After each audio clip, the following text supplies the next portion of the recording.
Karunungang Buhay kasama si Pastor Joey Umali. Dito lang sa 702 DZAS, Agapay ng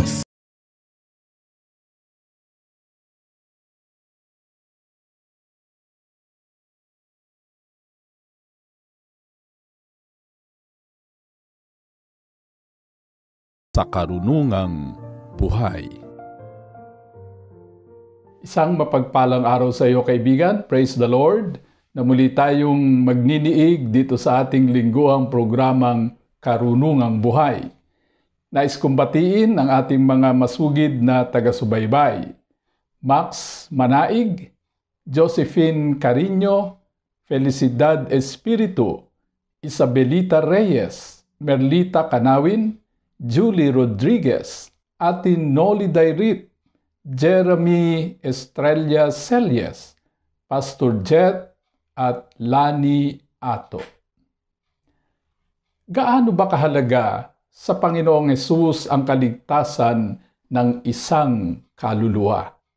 Ito ang sasagutin natin ngayon dito sa ating programang Karunungang Buhay sa pamamagitan ng pagbubulay-bulay sa Lucas 15:1 hanggang 10. Babasahin ko ang Filipino Standard Version ng Lucas 15:1 hanggang 10.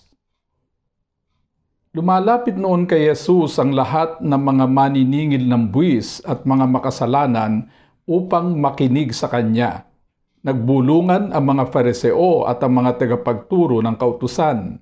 Sinabi nila, "Tinatanggap ng taong ito ang mga makasalanan at nakikisalo siya sa kanila." Kaya't isinalaysay niya sa kanila ang talinghagang ito. "Sino sa inyo na may 100 tupa at mawala ang isa, ang hindi mag-iiwan sa 99 sa ilang at maghahanap sa nawala niya tupa hanggang ito'y matagpuan? Kapag natagpuan na niya ito, ay nagagalak niya itong papasanin.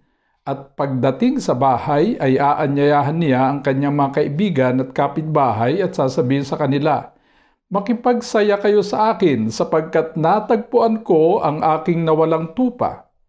Sinasabi ko sa inyo, sa gayunding paraan magkakaroon ng higit pang kagalakan sa langit dahil sa isang makasalanang nagsisi kaysa 99 na matutuwid na hindi nangangailangan ng pagsisisi.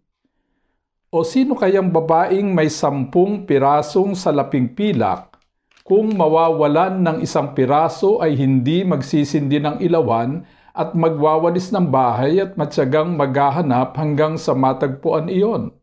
At kapag natagpuan na niya ito ay tatawagin ng mga kaibigan at kapitbahay at magsasabing, 'Makipagsaya kayo sa akin sapagkat natagpuan ko ang aking salaping pilak na nawawala.' Sinasabi ko sa inyo, sa gayunding paraan magkakaroon ng kagalakan ng mga anghel ng Diyos dahil sa isang makasalanang nagsisisi." Sa tanong natin kanina, kung gaano kahalaga kay Jesus ang kaligtasan ng isang kaluluwa, ang sagot base sa 2 talinghaga o parabolang aking binasa ay mahalaga, napakahalaga. Sa God's economy, napakahalaga ng isa. Sa 2 parabola ay pinahalagahan ni Jesus ang 1% ng 100, which is 1, at ang 0.1% ng 10, which is also 1. Hindi pwedeng baliwalain o isakripisyo ang isa. That is God's economy. Sa world's economy, pwede nang baliwalain ang 1% at lalo na ang 0.1%. Halimbawa, kung nalugi ka ng 1% o ng 0.1%, negligible, wika nga, napakaliit para intindihin.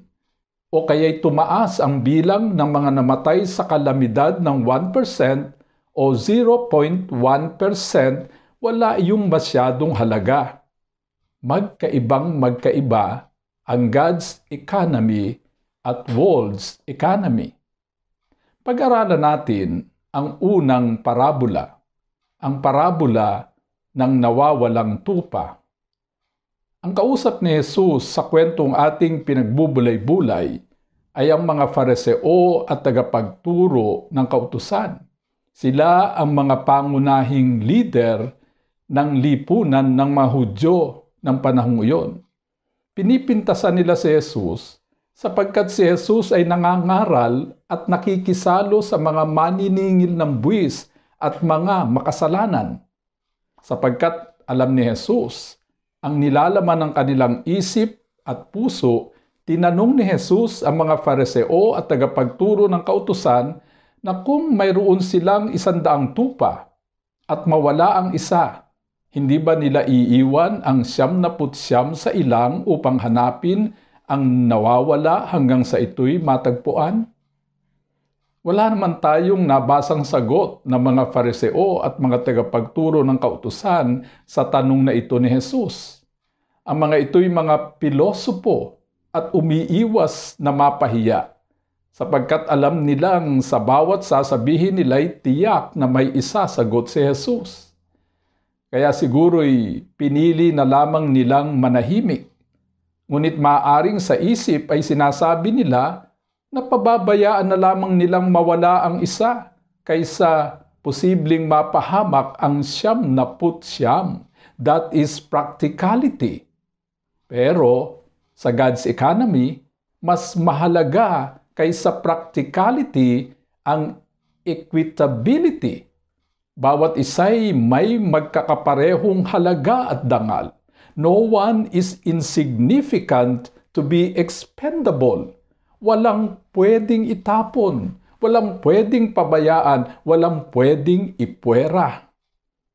Para sa mga Fariseo at tagapagturo ng kautusan, ang mga makasalanan ay hindi dapat pinag-aaksayan ni Jesus ng panahon. Dapat ay pabayaan na lamang silang mapahamak.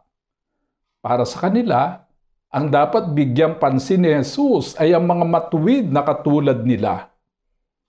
Ngunit doon sa Marcos 2:17 ay nilinaw ni Jesus ang sumusunod. Hindi ang malulusog ang nangangailangan ng manggagamot kundi ang mga may sakit. Naparito ako, hindi upang tawagin ang mga matuwid kundi ang mga makasalanan. Dapat unawain itong mabuti ng iglesia. Ang iglesia ay hindi museo ng mga banal at matuwid. Ang iglesia ay ospital ng mga may sakit at may kapansanan. Lahat tayong mga miyembro ng iglesia ay mga makasalanang naligtas sa pamamagitan ng biyaya. We are all sinners saved by the grace of God through our faith in Jesus. Gayunman, hindi ibig sabihin nito'y hindi na magmimisyon ang iglesia sa mayayaman at sa mga nasa mataas na antas ng lipunan. Walang taong sobra ang yaman na hindi nangangailangan ng tulong espiritual. Walang taong sapat at sobra sa kanyang sarili. Lahat tayo'y kapos, lahat tayo'y kulang. Lahat tayo'y nangangailangan ng kaligtasan, matalino man o mangmang, mayaman man o mahirap. Wika ni Pablo sa Roma 3:23, sapagkat lahat ay nagkasala at hindi nakaabot sa kaluwalhatian ng Diyos. Ang pagkatagpo sa isang nawawalang tupa ay magdudulot ng walang katulad na kaligayahan sa may-ari nito. And this calls for a grand celebration. Sasabihin ng may-ari ng nawawalang tupa, ayon sa verse 6, "Makipagsaya kayo sa akin, sapagkat natagpuan ko ang aking nawalang tupa." Inahalin tulad ni Jesus ang pagsasayang ito sa magaganap na pagsasaya sa langit kapag may isang makasalanang nagsisi. Wika ni Jesus sa verse 7, "Sinasabi ko sa inyo, sa gayon ding paraan, magkakaroon ng higit pang kagalakan sa langit dahil sa isang makasalanang nagsisi kaysa 99 na matutuwid na hindi nangangailangan ng pagsisisi." Naalala ko ang isang kwento. Isang teacher ang kapapasok lamang sa langit. Tahimik siyang tinanggap, walang fanfare. Pagkapasok niya'y sumunod na tinanggap ang isang sikat na politiko. Napansin niya, palakpakan at sigawan ang mga anghel. May saliw pang tugtugan, talagang grand celebration. Hindi nakatiis, kinausap ng teacher si Pedro. Wika niya, "Pati ba naman dito sa langit ay may palakasan? Nang ako'y dumating, tahimik lang ang lahat, pero nang dumating ang politikong yan, nagkagulo at tuwang-tuwa ang lahat." Sinagot siya ni Pedro, "Naku, pasensya ka na. Walang palakasan dito sa langit. Sanay na kasi kami rito kapag may dumarating na teacher na katulad mo. Pero bihirang-bihirang makapasok rito ang isang politiko, kaya ganoon na lamang ang pagsasaya naming lahat." Ang mga Fariseo at mga tagapagturo ng kautusan ay naniniwalang sila'y matutuwid, hindi nangangailangan ng pagsisisi at siguradong may pwesto na sila sa langit. Kailangang maingat na misyonan ng iglesia ang mga taong tulad nila na kung tawagin ay mga self-righteous. Wika ng English preacher na si Charles Spurgeon, "The greatest enemy to human souls is the self-righteous spirit which makes men look to themselves for salvation." Para sa mga Pariseo at tagapagturo ng kautusan, hindi nila kailangan ang isang tagapagligtas sapagkat nailigtas na sila ng kanilang mabubuting mga gawa, nailigtas na nila ang kanilang mga sarili. Malinaw ang sinabi ni Pablo sa Efeso 2:8 at 9. "Dahil sa biyaya kayo'y naligtas sa pamamagitan ng pananampalataya, at ito'y hindi sa pamamagitan ng inyong sarili, ito'y kaloob ng Diyos, hindi sa pamamagitan ng mga gawa, upang walang sinumang makapagmalaki." Maaari rin itong mangyari sa iglesia kapag hindi masyadong pinahahalagahan ng mga leader ang mga taong sa isip nila'y makasalanan o hindi masyadong maespiritu.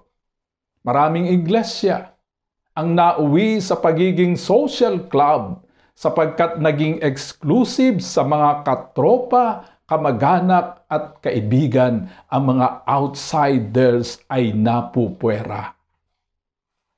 Dumako tayo ngayon sa ikalawang parabola, ang parabola ng nawawalang salaping pilak. Sa parabola, isang babae ang may 10 pirasong salaping pilak. Hindi naman masyadong malaki ang halaga nito, pero may malaki itong sentimental value sa babae sapagkat ito'y bahagi ng tinanggap niyang regalo noong siya'y ikasal. Mayroon itong emotional attachment sa kanya. Ang sentimental value ay higit na malaki kaysa tunay na halaga o monetary value ng isang bagay. Actually, priceless ang sentimental value. Hindi basta pababayaan ng isang tao na mawala ang isang bagay na may sentimental value sa kanya. Ganito ang tanong ni Jesus sa verse 8. "O sino kayang babaeng may 10 pirasong salaping pilak? Kung mawawala ng isang piraso ay hindi magsisindi ng ilawan at magwawalis ng bahay at matyagang maghahanap hanggang sa matagpuan iyon." Tayo, Tayo'y may sentimental value sa Diyos, sapagkat tayo'y nilikha ng kanyang mga kamay, iwinahangis sa kanyang larawan at hiningahan ng hininga ng buhay. Ang hiningang iyon ang nagbukas ng natatanging kaugnayan natin sa Diyos. Ganito ang wika sa Genesis 1:26. Pagkatapos, sinabi ng Diyos, "Ngayon, likhain natin ang tao ayon sa ating larawan, ayon sa ating wangis. Sila ang mamamahala sa mga isda, sa mga ibon sa himpapawid, at sa lahat ng hayop maging maamo o mailap, malaki o maliit." At sa Genesis 2:7, pagkatapos, ginawa ng Panginoong Yahweh ang tao mula sa alabok, hiningahan niya sa ilong, at nagkaroon ito ng buhay. Bukod dito, isinugo ng Diyos ang kanyang bugtong na anak na si Jesus upang iligtas ang sangkatauhan sa parusang kamatayan na bunga ng kasalanan. Dahil sa pananampalataya ng tao kay Jesus, inampon ng Diyos ang tao, kinupkop bilang anak at inaring sa Kanya. Mahal ng Diyos ang tao, kung kaya't ayaw niyang may isa mang mapapahamak. Kung ganito kamahal ng Diyos ang tao, wala tayong karapatang maliitin ang sinuman. Kapag nakita ng babae ang nawawalang isang kapirasong salaping pilak, magsasaya siya ng gayon na lamang at aayain ang mga kaibigan na makipagsaya sa kanya. Ganito ang wika sa verse 9. At kapag natagpuan na niya ito, ay tatawagin ang mga kaibigan at kapitbahay at magsasabing, "Makipagsaya kayo sa akin, sapagkat natagpuan ko ang aking salaping pilak na nawawala." Katulad ng parabola ng nawawalang tupa, ang pagkatagpo sa nawawalang salaping pilak ay magbubunga ng malaking pagdiriwang. Talagang may kakaibang sayang idinudulot ang pagkakatagpo sa isang bagay na nawawala, lalo na nga kung may sentimental value ang nawawalang ito. Una, sapagkat naiwasan ang panghihinayang. Ang inakalang nawawala ay hindi naman pala talagang nawawala. Ikalawa, sapagkat nagbunga rin ang pagtsatsaga sa mahirap o matagal na paghahanap. Ang taong nagsisi ay isang taong muling natagpuan ng Diyos. Ito'y isang dakilang kaganapan na ipinagdiriwang sa kalangitan. Wika ni Jesus sa verse 10, "Sinasabi ko sa inyo, sa gayon ding paraan, magkakaroon ng kagalakan ang mga anghel ng Diyos dahil sa isang makasalanang nagsisisi." Mananatiling misyon ng iglesia na maging kasangkapan ng Diyos na hanapin ang mga wala, ang mga nawawala at ang mga nasa hulihan, the least, the lost, and the last. Ang paghanap sa mga ito, ang dapat na maging consuming passion ng bawat iglesia. Hindi ang pagpapalaki ng bilang ng kaanib o pagpapaganda ng gusali ng iglesia. Ang mga ito'y bonus lamang sa tunay na misyon ng iglesia na gawing tagasunod ni Jesus ang mga tao. Mahalaga sa Diyos ang buhay ng bawat tao. Kaya dapat nating pahalagahan ang ating buhay at ang buhay ng iba. Ganito ang wika ni Jesus sa Mateo 16:26. Sapagkat ano ang magiging pakinabang ng tao kung makamtan niya ang buong daigdig, subalit buhay naman niya ang kapalit? O ano ang maibibigay ng tao kapalit ng kanyang buhay? Wika sa Juan 3:16. Sapagkat gayon na lamang ang pag-ibig ng Diyos sa sanlibutan, kaya ipinagkaloob niya ang kanyang kaisa-isang anak upang ang sino mang sumampalataya sa Kanya ay huwag mapahamak, kundi magkaroon ng buhay na walang hanggan. Superlative, sukdulan ang pag-ibig ng Diyos, gayon na lamang, upang sino mang sumampalataya sa Kanya, sino man, lahat ay sakop, walang ipinupwera, walang itinatangi, mayaman man o mahirap, matalino man o mangmang, ay huwag mapahamak. Ngunit hindi lamang inililigtas sa kapahamakan, kundi pinagkakalooban ng buhay na walang hanggan. Tayo'y manalangin. O banal naming Ama, salamat po na mahalaga sa iyo ang bawat buhay, ang bawat kaluluwa. Hindi mo nais na mayroon mang isang mapapahamak.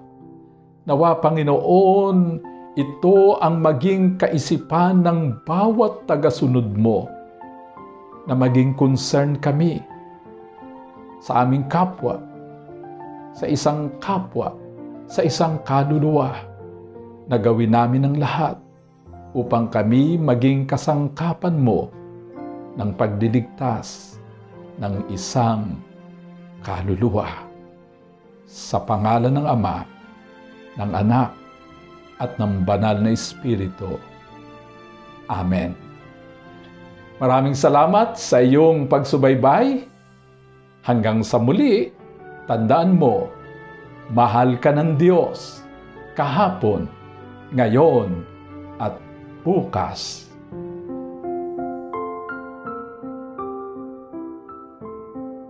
Pastor Joey Umali, nagpapasalamat sa iyong pakikinig dito sa Karunungang Buhay.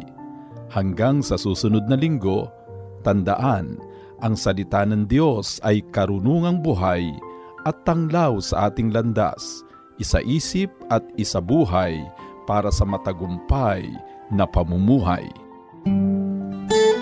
Inyong napakinggan si Pastor Joey Umali sa Karunungang Buhay.